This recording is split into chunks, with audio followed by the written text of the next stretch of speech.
The possibility of a second Donald Trump presidency has the intelligence community on edge. A new Politico report reveals that top officials are concerned a Trump administration would fundamentally overhaul spy agencies, leading to a, quote, politicization of intelligence gathering.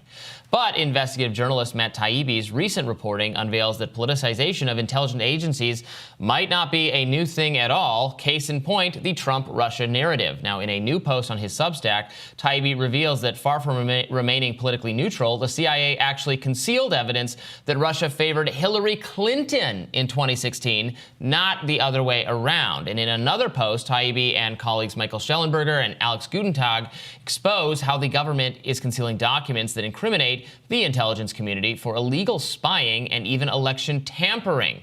Here to dive further into this reporting is Matt Taibbi himself, one of our favorite guests on Rising. Thank you so much for coming back. Thanks for having me on, Robbie. I appreciate it. So reading your Substack post about this, actually, it reminded me of the words Vladimir Putin said to Tucker Carlson in his recent interview, where he actually said that he preferred Biden to Trump, which had everyone's heads explode. Wait a minute! I was assured that Putin loves Trump, and they just have this love affair together, and he must. So we can disbelieve him. You can try to guess what's actually going on there. But you say in your post that far from Russian intelligence officials, Russian influence operators thinking that loving and wanting Trump, they actually saw Hillary Clinton as a more manageable character. Yeah, first of all, this isn't exactly a new story. This is based on an investigation that was conducted by the House Permanent Select Committee on Intelligence in 2017 and 2018. People on the left and right who've covered Russiagate have basically known that this research was done back then and have gotten the general gist of this. So everyone from Aaron Mate to Paul Sperry has reported on this. But what we got that was a little bit new were some direct quotes about things that were left out of this intelligence assessment. Things like the idea that Russia was comfortable with Hillary Clinton, that they saw her as representing continuity, that manageable and representing continuity. Meanwhile, Trump they saw as erratic, unpredictable. I mean, there was a series of other things. And that doesn't mean that they necessarily preferred Hillary Clinton, absolutely. It just means that they suppressed intelligence indicating that they might have. And that's actually important. This is an interesting sort of chicken and the egg here. I mean, the fact that there existed some intelligence that one could read as Russia having a preference or at least being comfortable with Hillary Clinton as president, followed by a choice to do Russiagate and strongly argue that Donald Trump and later even figures like Bernie Sanders were Putin puppets, that Putin actually preferred them to be in charge as a way to dissuade American voters for supporting them. Do you see there as being any relationship between the two, or is it just a coincidence? Do we living in a world where they saw the tea leaves heading in one direction, reading one way? Is it actually, let's use this kind of, the implications that are being raised here to our advantage by making the opposite accusation? Well, I think that's a complicated question because this intelligence community assessment was conducted basically in December of 2016 after the election and before the inauguration of Donald Trump. So the investigation of Donald Trump was already well underway. That had been even the FBI probe started about 6 months before that.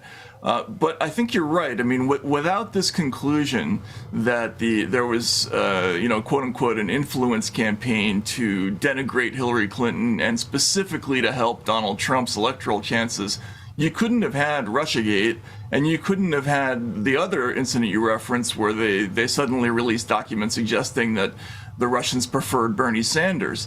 The whole idea of that was based on this analysis, which, as we now are learning, was something that they never really had concrete information on, and very much like the WMD episode, they suppressed dissenting information that would have made this report look very different. Right, I think that's the key. What you're saying is the actual picture was mixed. And this makes sense. Russia actually evaluated the candidates and decided that they sort of had strengths and weaknesses to both of them. But what you heard and what the media constructed following the intelligence and what intelligence people were saying to the media was that Russia preferred Trump to such a degree that there is still to this day open speculation by people like Nancy Pelosi and Jen Psaki that Trump must be paid by or blackmailed by or something there with respect to Putin. So powerful is the idea in the media that Russia preferred Trump to that degree. Right, and I talked to people who did these kinds of analyses before this episode, who worked in the intelligence community, and one of the things they said to me is, you're not going to get a document that says we prefer Donald Trump or we prefer X.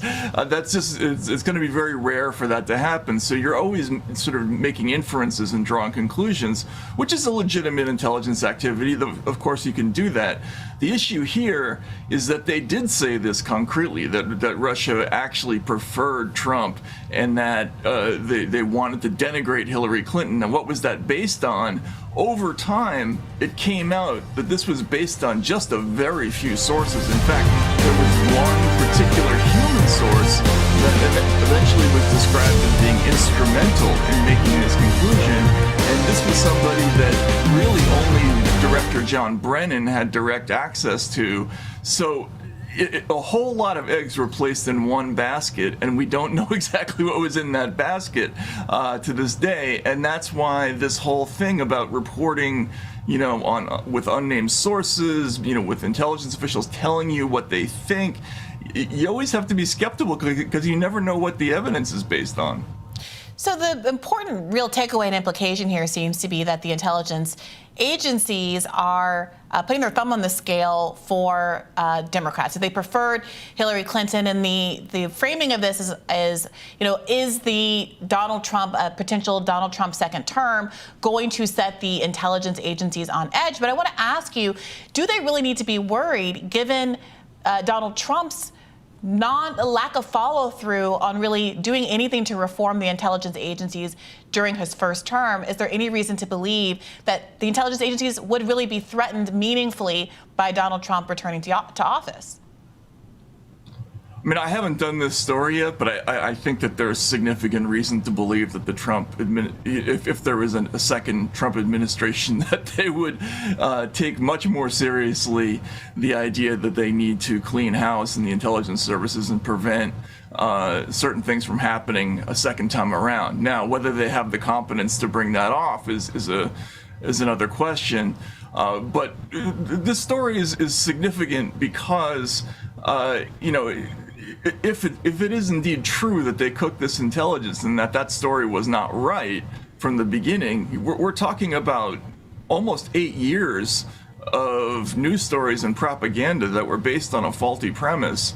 And that's pretty significant, especially since they keep reviving the same idea. And they just did it a couple of weeks ago. They're saying again that there's going to be interference in the 2024 campaign.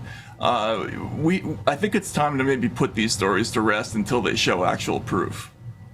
Yeah, and perhaps put to rest the idea that these agencies or the people who staff them are not politicized and are only going to be politicized in the event that Donald Trump makes them so. I mean, these were government employees helping to tip the scales on political questions, policy questions. The idea that it's not politicized is laughable, but I suppose there are still people in the media who are pursuing that kind of idea, or pushing that kind of idea, I should say.